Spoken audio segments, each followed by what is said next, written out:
Morning everyone. हमारा renal system चल रहा है और आज का हमारा टॉपिक है यूरिनरी एंटीसेप्टिक्स।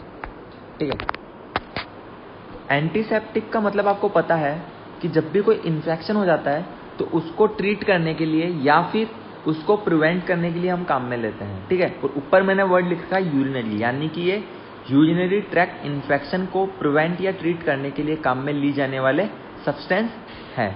तो आज का हमारा टॉपिक यूरिनरी एंटीसेप्टिक्स स्टार्ट करते हैं। तो यूरिनरी एंटीसेप्टिक्स वो सब्सटेंस, वो ड्रग्स होगी जो कि यूरिनरी ट्रैक्ट में कोई भी बैक्टीरियल इन्फेक्शन ना हो उसको प्रिवेंट करने के लिए यूज में ली जाती है।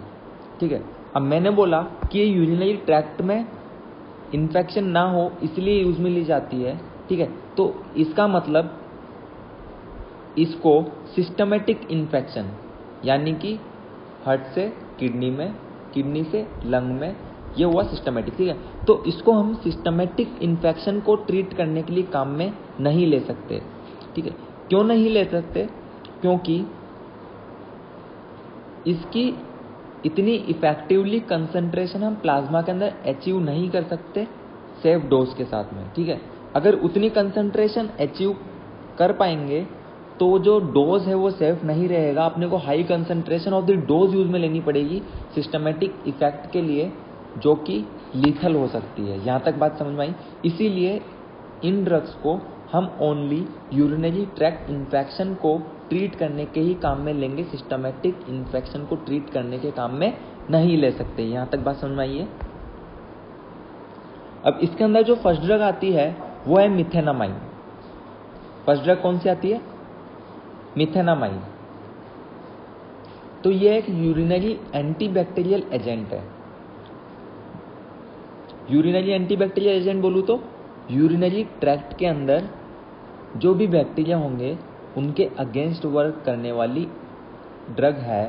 ठीक है, ये कैसे वर्क करती है तो ये सुनना। ये क्या करती है, जैसे ये एसिडिक यूरिन से मिलेगी, ठीक है, जैसे ये एसिडिक मीडियम के कांटेक्ट में आएगी, ये हाइड्रोलाइसिस करती है एमोनिया और फॉर्मेल्डिहाइड का। ठीक है, ये हाइड्रोलाइसिस करती है एसिडिक मीडियम में आने के बाद एमोनिया और फॉर्मेल्डिहाइड का। तो मैं बताता हूं आपको इसका मैकेनिज्म। ठीक है साहब, कोई भी एसिडिक यूरिन है जिसका पीएच या तो 5.5 है या फिर 5.5 से कम है। ठीक है, जैसे इसके कांटेक्ट में आएगी ड्रग तो वो हाइड्रोलाइज करेगी, ठीक है, और बनाएगी फॉर्मेल्डिहाइड एंड दी एमोनिया। ठीक है, और अपना बैक्टीरिसाइडल इफेक्ट शो करेगी। ठीक है, एक वर्ड होता है बैक्टीरिस्टेटिक और एक होता है बैक्टीरिसाइडल। तो जो बैक्टीरिस्टेटिक होता है वो बैक्टीरिया की ग्रोथ को बस इनहिबिट करता है, यानी कि ओनली रोकता है। लेकिन जो बैक्टीरिसाइडल होता है वो बैक्टीरिया को पूरा खत्म कर देता है, पूरा किल कर देता है। समझ में आया यहाँ तक? तो ये क्या करेगी? बैक्टीरिसाइडल इफेक्ट शो करेगी।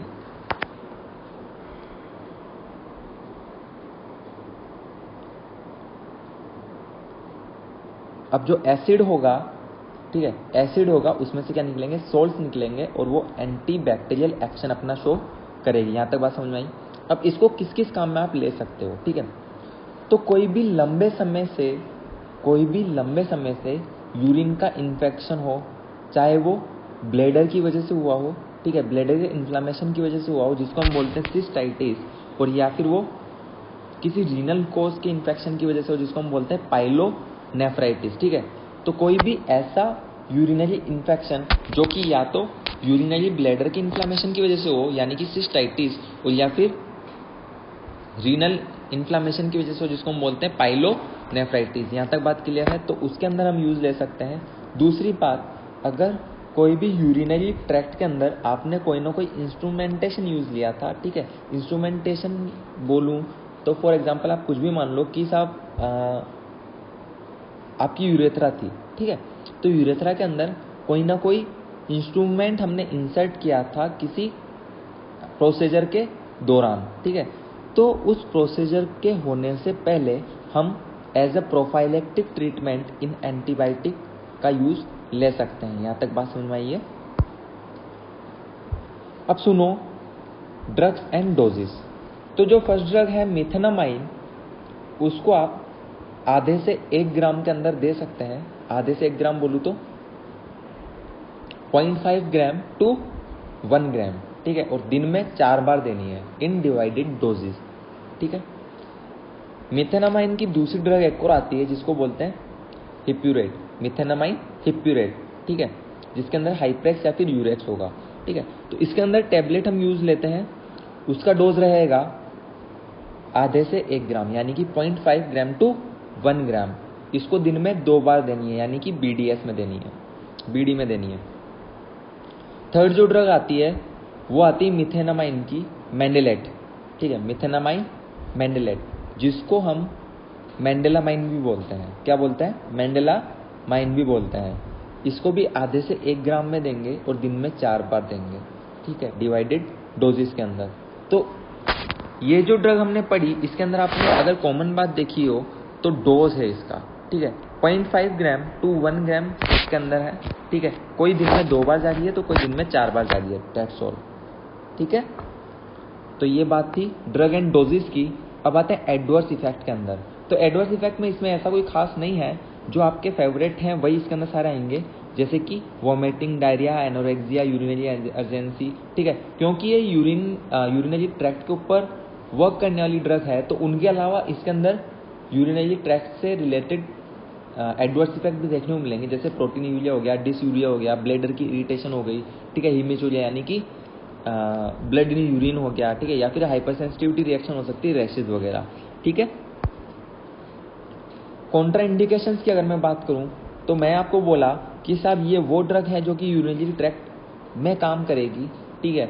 तो कोई भी ड्रग हो वो अगर अंदर जा रही है, ठीक है, तो उसका एक्सक्रीशन होना संभावित है। या तो वो स्टूल के थ्रू एक्सक्रीट आउट होगी, या फिर वो स्वेट के थ्रू एक्सक्रीट आउट होगी, या फिर वो यूरिन के थ्रू एक्सक्रीट आउट होगी, ठीक है। ये यूरिन सिस्टम के ऊपर काम कर रही है, यूरिनरी ट्रैक्ट के ऊपर काम कर रही है, ठीक है।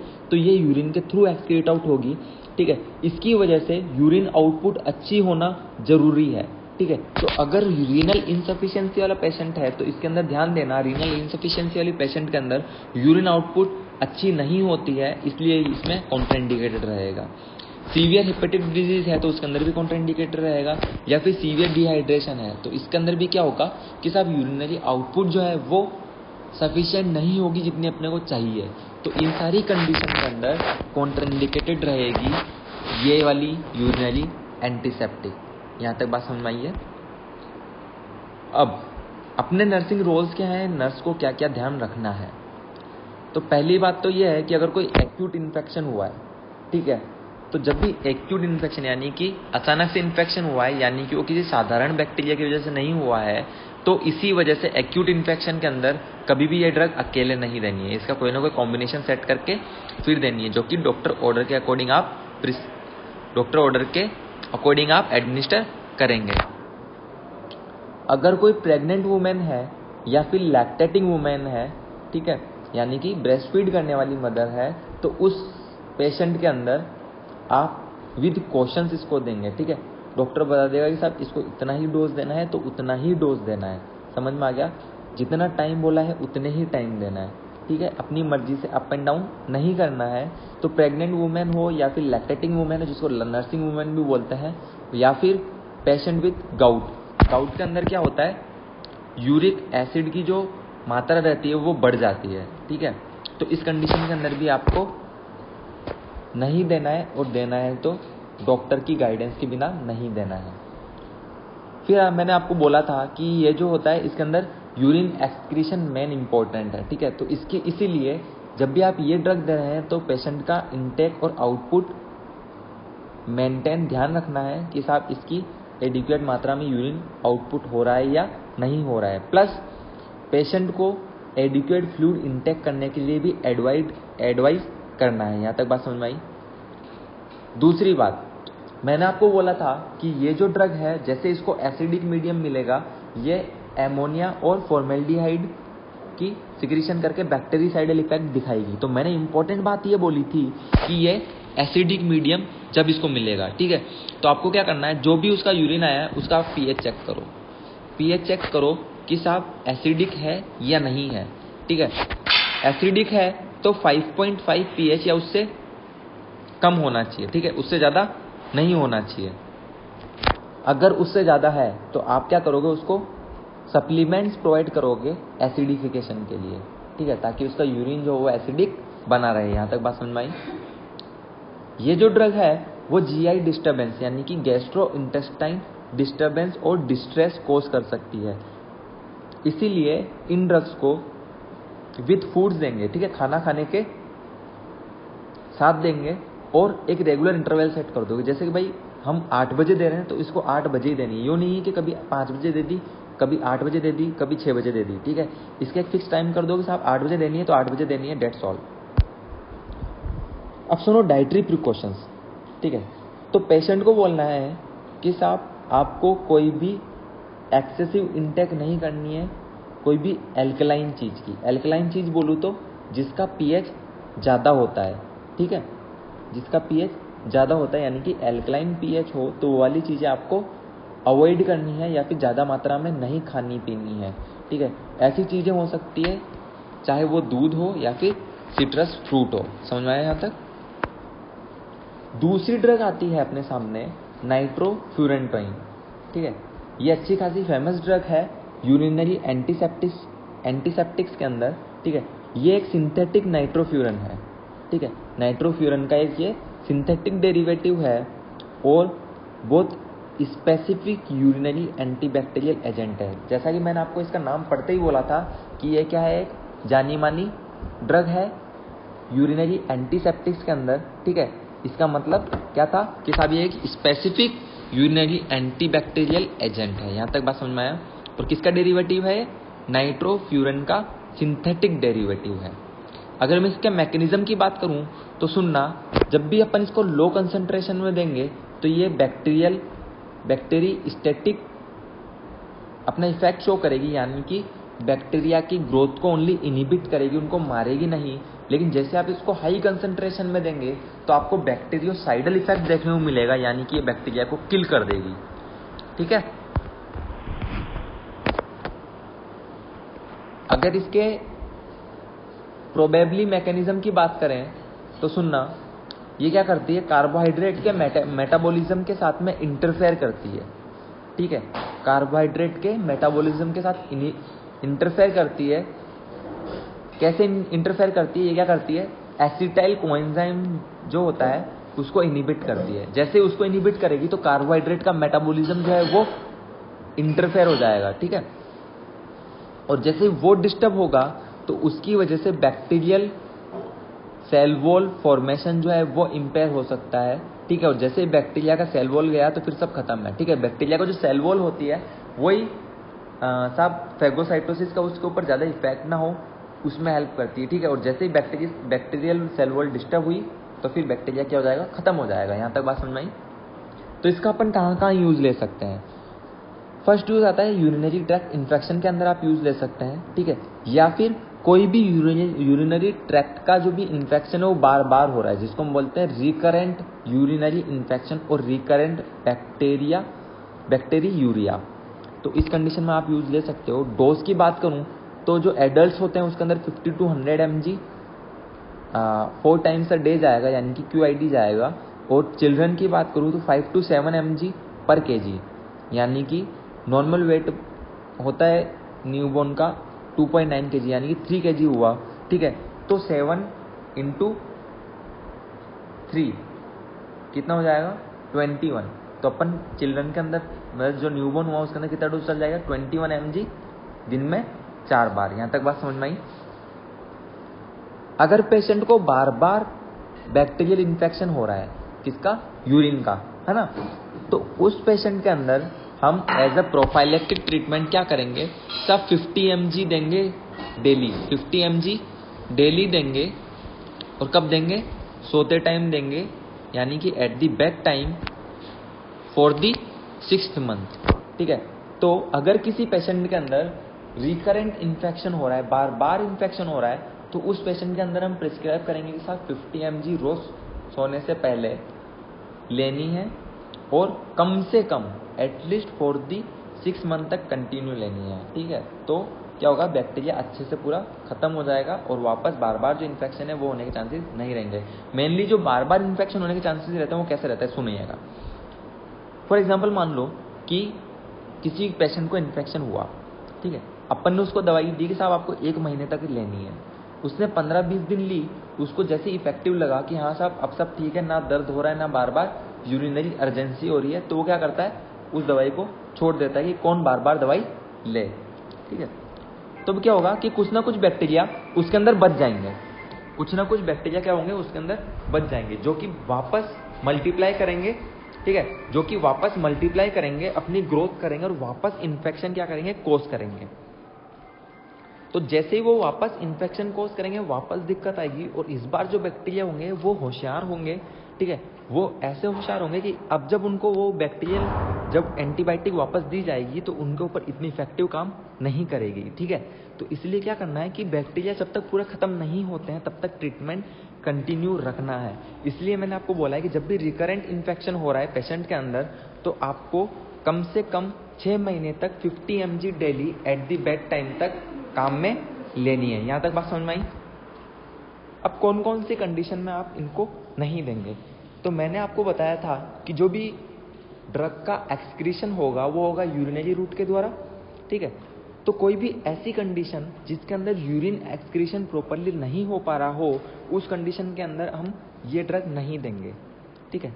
तो वो कंडीशन कौन कौन सी हो सकती है साहब? एन्यूरिया हो रहा हो, यानी कि यूरिन एक्सक्रीशन बिल्कुल नहीं हो रहा हो, या फिर ओलिगयूरिया की कंडीशन हो जिसके अंदर पूरे दिन के अंदर यानी कि 24 आवर्स में ओनली 200 ml तक या उससे कम यूरिन एक्सक्रीशन हो रहा हो, ठीक है। या फिर कोई ऐसा पेशेंट हो जिसके अंदर रीनल फंक्शन क्या हो, इम्पेयर्ड हो, यानी कि रीनल फंक्शन इम्पेयर्ड होंगे तो किडनी का काम क्या होता है, फिल्टर करने का, ठीक है, फिल्टर करने का और यूरिन एक्सक्रीशन करने का, ठीक है। तो जब रीनल फंक्शन इम्पेयर्ड हो जाएंगे तो यूरिनरी एक्सक्रीशन अच्छे से नहीं हो पाएगा। और मैंने क्या बोला था कि यूरिनरी एक्सक्रीशन वाले अगर फेलियर यूरिनरी एक्सक्रीशन की कंडीशन अगर फेल हो रही है, ठीक है, यूरिन एक्सक्रीशन अच्छे से नहीं हो पा रहा है, तो उस कंडीशन में ये ड्रग रहेगी कॉन्ट्राइंडिकेटेड। यहां तक बात समझ में आई? प्रेगनेंसी एट टर्म, यानी कि अभी जस्ट बर्थ हुआ है, ठीक है, तो वो क्या करेगी, वो प्रेग्नेंट वुमेन मतलब कि लैक्टेशन भी करवाएगी, ब्रेस्ट फीड भी करवाएगी, ठीक है। तो इस कंडीशन में भी कॉन्ट्राइंडिकेटेड है। या फिर कोई भी बच्चा है जो कि 3 मंथ या 3 मंथ से छोटा है, तो उसके अंदर भी ये ड्रग कॉन्ट्राइंडिकेटेड रहेगी। यहाँ तक बात समझ में आई? अब नर्सिंग रेस्पॉन्सिबिलिटीज क्या क्या रहेगी, तो सुनना कि जब भी आप एडमिनिस्टर करोगे ओरल ड्रग्स को, ठीक है, ओरली जब भी ड्रग को एडमिनिस्टर करोगे तो इसको आप या तो खाने के साथ दो या फिर मिल्क के साथ दो। इससे क्या होगा कि ड्रग का एब्जॉर्प्शन अच्छे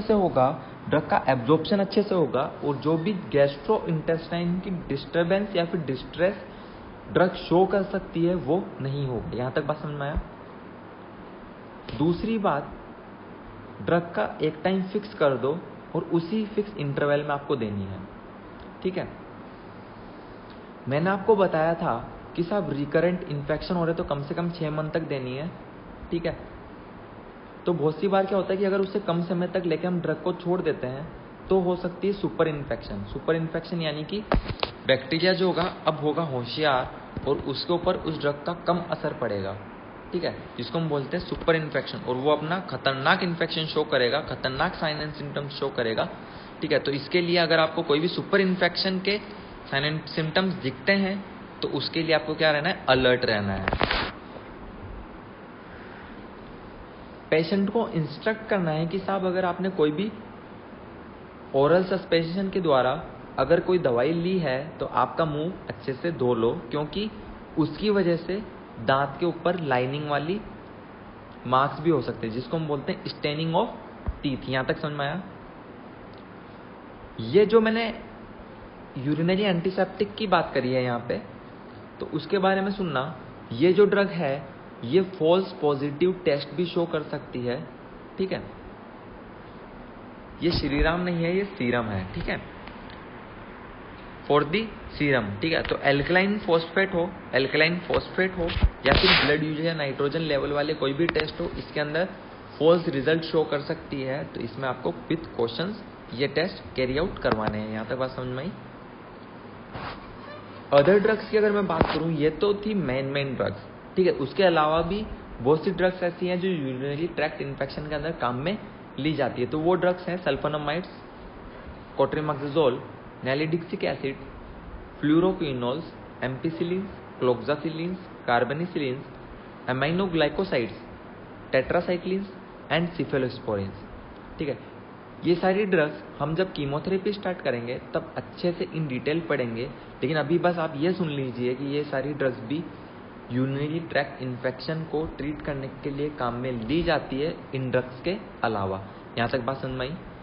ये मैंने बोला था drug that are used in the urinary tract infection. ठीक है, अब ऐसी ड्रग्स जो कि यूरिनरी ट्रैक्ट के अंदर कोई पेन हो तो उसके अंदर भी अपन काम में ले सकें, उसको हम बोलेंगे यूरिनरी एनाल्जेसिक्स। ठीक है, तो इसके अंदर एक अच्छी ड्रग आती है, वो है फिनाजोपाइरिडिन। कौन सी ड्रग है? फिनाजोपाइरिडिन, जिसको हम प्यार से बोल सकते हैं पाइरिडियम।